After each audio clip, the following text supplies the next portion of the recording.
The February wind slashed across downtown Denver as Marcus Reed walked out of the police administration building with a termination letter that felt like a bullet lodged under his ribs. 23 years of service, gone with one envelope citing PTSD, unfit for duty, pension stripped, future erased. He reached his old pickup and saw his daughter Emma in the passenger seat, small, silent, clutching the ragged rabbit she'd held since the crash that killed her mother. She hadn't spoken in 8 months. Marcus turned the key, driving west with nowhere else to go except toward a desperate late-night discovery, a $5 cabin in the mountains.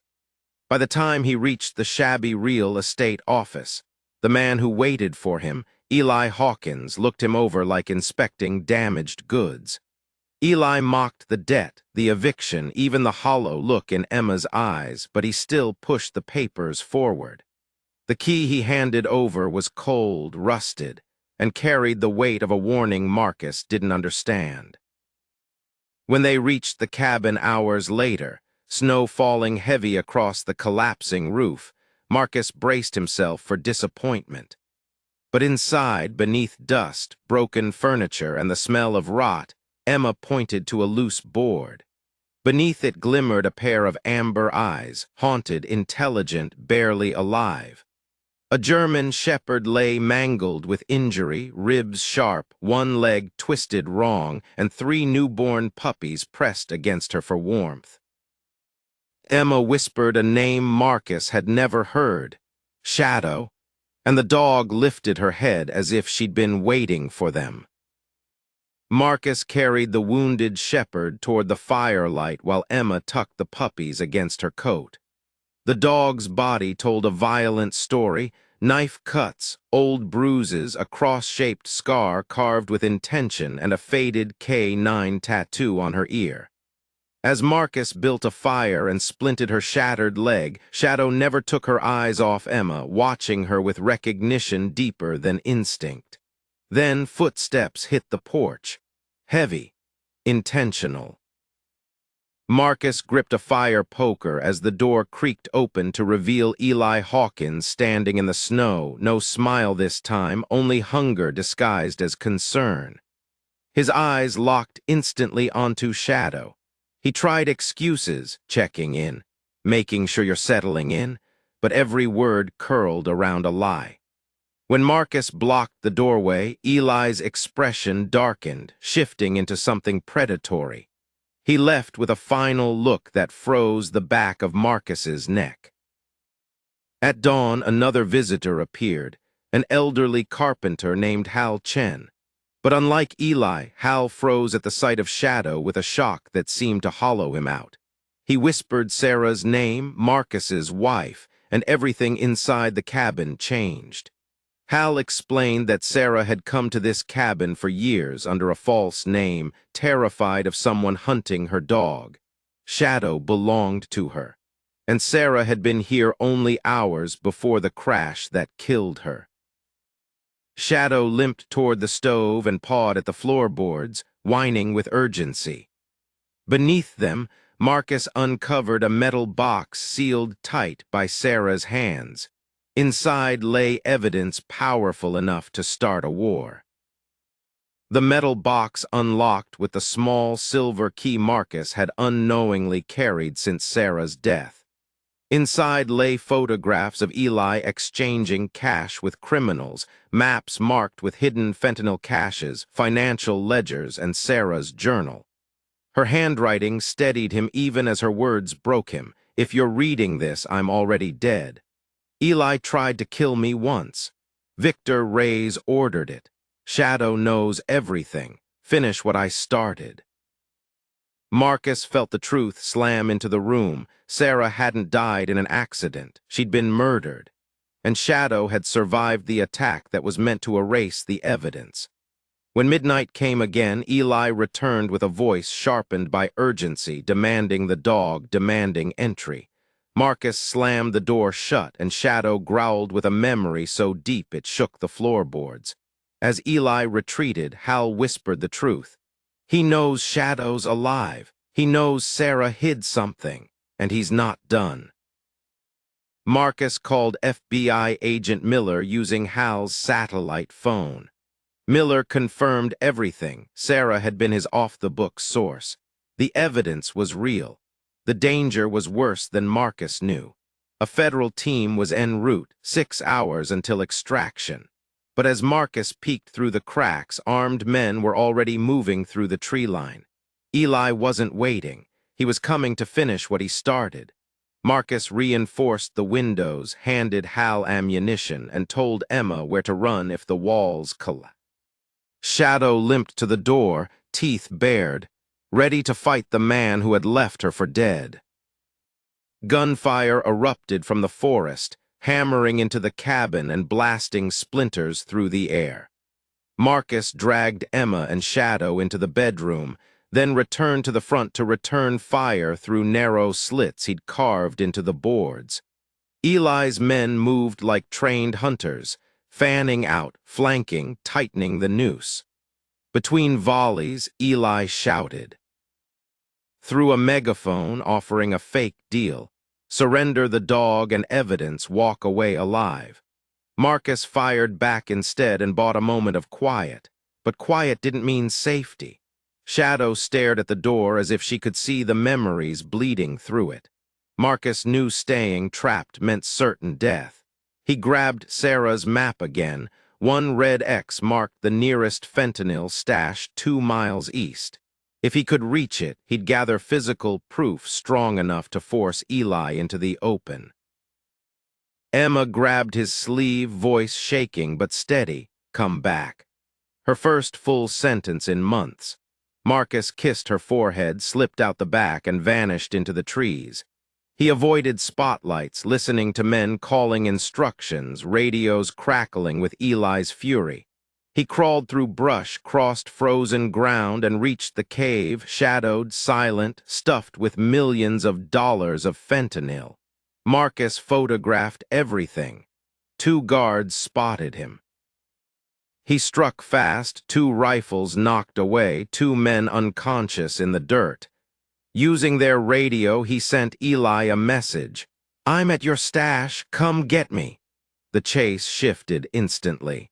Eli pulled all his men into the forest. The cabin was no longer the target. Marcus was. Engines roared after him as Marcus climbed the mountain ridge, using darkness and instinct as his shield. He abandoned Hal's truck in a cluster of boulders and scrambled to high ground. When the first wave approached, he fired precisely, not blindly, forcing them into cover and disrupting their formation. 12 men against 1. Marcus used terrain as his ally, relocating constantly, turning the hunt into chaos. Eli shouted orders, anger cracking his voice as his men fell from disciplined formation into scattered desperation. Marcus heard radio chatter confirm Eli's worst fear. He has the evidence. Muzzle flashes cracked through the ravine, bullets ricocheting off stone inches from Marcus's head. He shifted right and dropped a flanker with a shot to the leg, stopping their advance. The firefight spiraled into a brutal rhythm. Shoot, move, vanish. Marcus's phone buzzed. Agent Miller, helicopter en route. 45 minutes. Hold your ground. Marcus checked his remaining ammunition, barely enough. But he didn't need to win. He only needed to survive. Eli tried to bargain again, promising mercy, trying to lure Marcus into speaking so the men could triangulate him.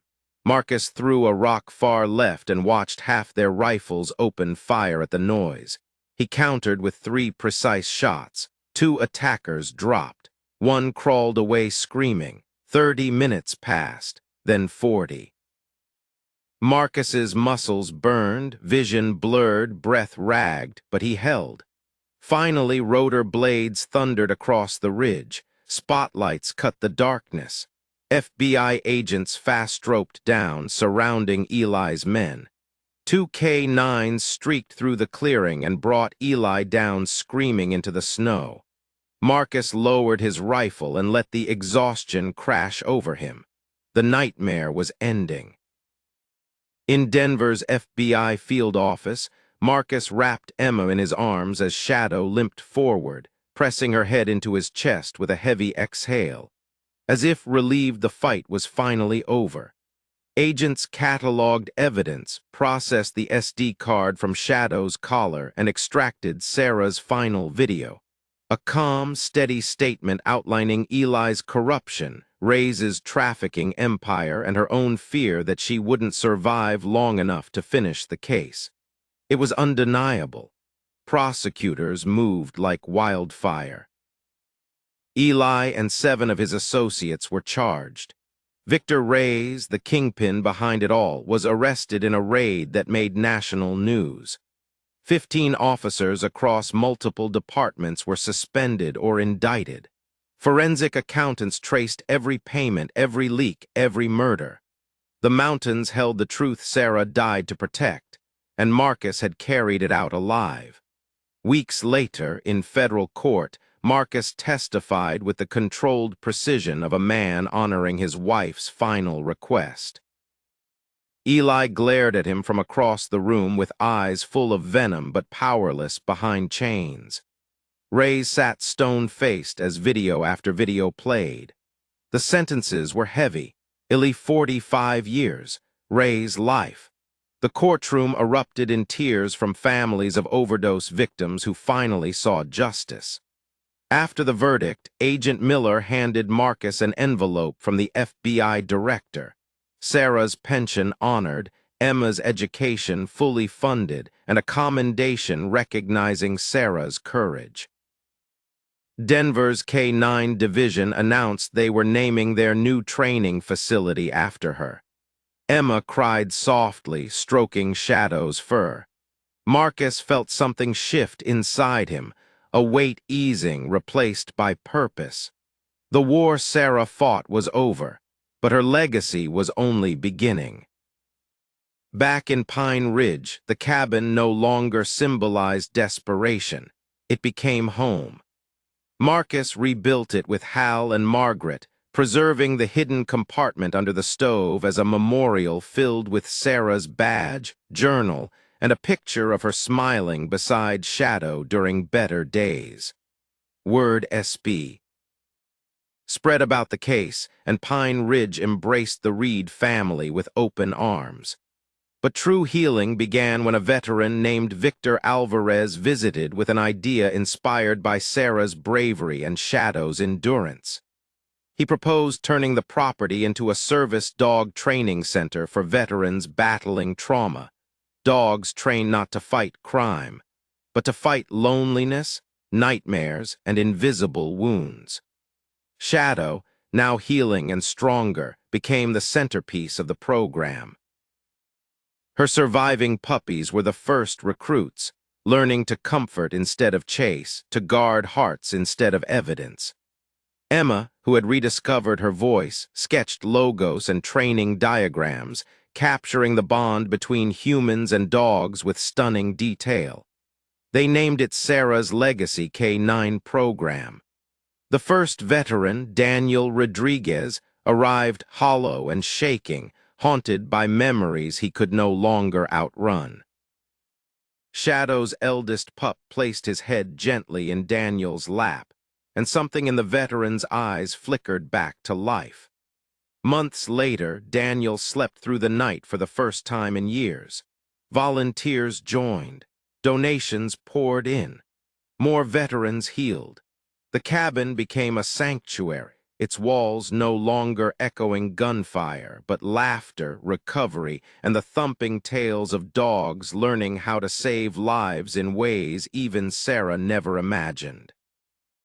Marcus watched Emma flourish, strong, brave, compassionate, and knew that Sarah's love had shaped every step forward.